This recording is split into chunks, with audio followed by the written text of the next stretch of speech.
Tu me conduiras par ton conseil, psaume 73, 24. Dans 1 Samuel 31, 3 à 6, nous est rapporté la bataille qu'opposa Saül aux Philistins. Saül mourut dans cette bataille. Lorsque David avait eu la pensée de tuer Saül, Dieu ne le lui permit pas, parce que Saül était loin de Dieu. Et maintenant, Saül et ses fils avaient péri dans la bataille. Il ne fut pas nécessaire à David de lutter contre Saül. Dieu travaillait pour David à son insu. Dieu avait choisi David pour un service élevé et grand. Il n'était pas seulement le roi de Dieu, mais il avait été choisi comme prophète. Non seulement il était le prophète de Dieu, mais aussi celui qui a reçu de Dieu son plan céleste. C'est pourquoi il dut passer par beaucoup de feux, de raffinage. Nous aussi, en tant que croyants, nous avons été choisis par Dieu pour un dessein très élevé. C'est pourquoi nous devons endurer une souffrance extrême pour être prêts pour cet appel. Il nous appartient de rechercher la volonté de Dieu pour nos vies.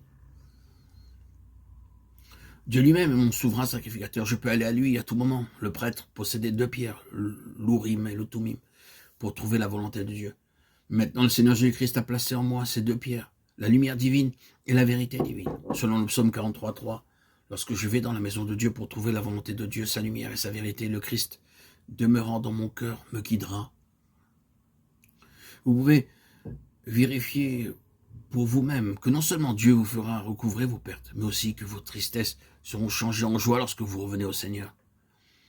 Ne dépendez ni des Philistins ni de vos amis, mais apprenez à placer votre confiance en Christ seul. Apprenez à vous enquérir auprès de Dieu pour chaque situation. Cherchez à connaître sa volonté, à entendre sa voix et à lui obéir malgré l'impossibilité de la situation. Continuez à lui obéir. Ayez recours à l'Éternel et à son appui. Cherchez continuellement sa face. 1 Chroniques 16, 11. Nous pouvons voir avec quel zèle et quel travail David cherche à ramener l'arche de Dieu à sa place. Hélas, au lieu de rassembler les Israélites, les fils d'Aaron et les fils de Kéhat, selon le commandement de Dieu contenu dans Nombre 4 et 7, il utilisa encore sa sagesse et son zèle humain et fit transporter l'arche sur un char neuf.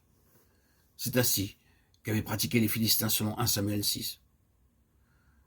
Pourtant, Dieu avait clairement ordonné dans Nombre 4, 15 et 7, 9 que l'arche de Dieu ne devait être portée que par les fils de Kéhat, les fils de Lévi, sur leurs épaules.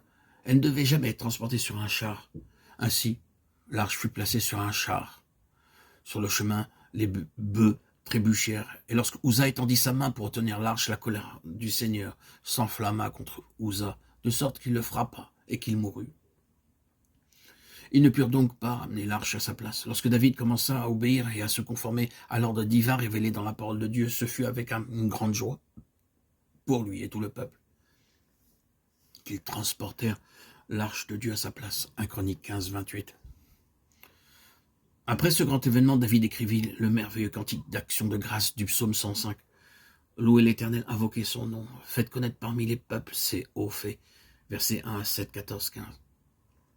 À moins que nous ne recherchions constamment la face de Dieu en essayant de trouver son ordre dans toutes nos activités, nos tâches et nos plans pour notre maison ou l'église, nous subirons de très lourdes pertes.